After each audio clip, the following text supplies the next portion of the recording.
Hey everybody out there, this is Seto, and today for you guys we're going to be talking about a very interesting little topic that I was thinking about. About a week ago I was watching the original Yu-Gi-Oh show, the original one, the Duelist Kingdom arc, where you have Pegasus and Yugi and Kaiba, and the first time we see Blue Eyes Ultimate Dragon, and Kaiba tries to kill himself, and Kaiba's a zombie, and all this crazy stuff. And it got me thinking, what if the duel game, like they played back then, where you didn't have to tribute summon and certain cards had certain effects? What if that was like today's game, where we didn't have tribute summoning? Certain cards had certain effects, which I'll talk about in a second. How would that translate to today's game? Because imagine how much the game has changed in the last 13, 12 years. And add on top of that, you could just normal summon monsters without tribute summoning and things like that. That would be kind of ridiculous. I think Yu-Gi-Oh would have gotten too crazy too fast, but it's just some good little food for thought. Can you imagine, like the first Yu-Gi-Oh episode, I could just randomly summon 3 Blue Eyes White Dragons and defy the laws of Yu-Gi-Oh and just go blue eyes, blue eyes, blue eyes. Oh wait, I forgot. There's a thing called pendulum summoning now. I can do that. But back, you get what I'm trying to say. Can you just imagine if that was the case, though? I mean, we didn't have pendulum summoning, and you could just go normal, normal, normal, or I can just, without tributing, I can just summon a monster to the field randomly. I can just normal summon a summon skull, and on top of that, Swords of Revealing Light can destroy cards and destroy monsters. And on days that it's raining outside and we're dueling, Summon Skull can destroy monsters because of Thundershock. Remember that with Great Moth? Great Moth got wet because of Maki-Yu. Yugi used Thundershock to destroy the monster that had higher attack because it was wet. Okay, I get, water conducts electricity, but still, that's not Yu-Gi-Oh! I mean, can you just imagine if the logic of the original Yu-Gi-Oh! Show was like today's game, where crazy cards like that existed? Can you imagine if Card of Sanctity had been original, had been like the anime? Draw 5 cards.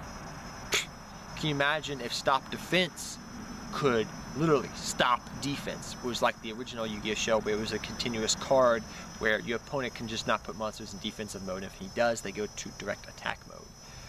Can you imagine if it was like that's one thing I've always wondered. Could you imagine if you could actually summon monsters and face up defense in Yu-Gi-Oh?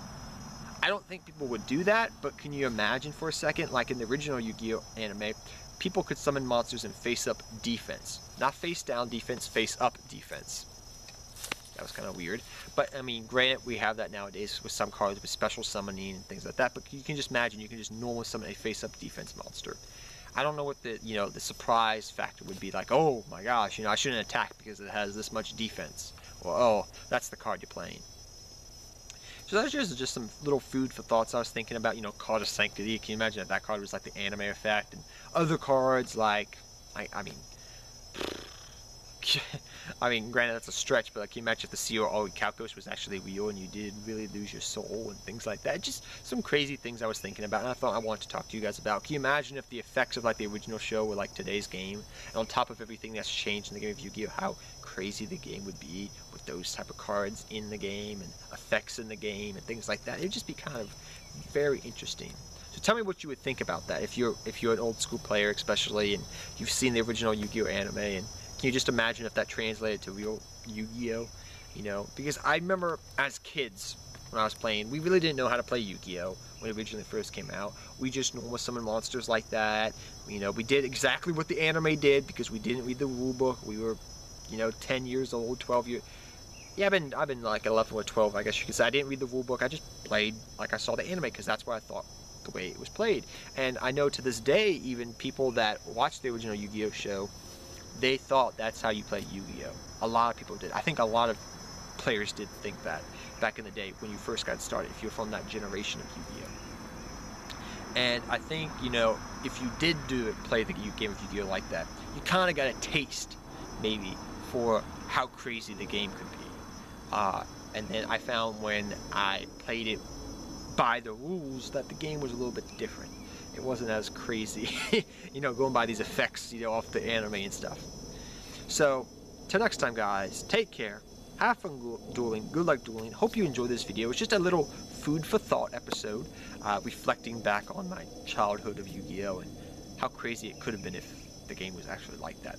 So tell me down below what you guys think. If cards like Card of Sanctity were around and had their anime effects, and other cards would have had their anime effects had been in the real game of Yu-Gi-Oh! How crazy the game really would have evolved. And until next time, guys, Seto Kaiba, I'm out here, guys. Till next time. Good luck dueling to all of you.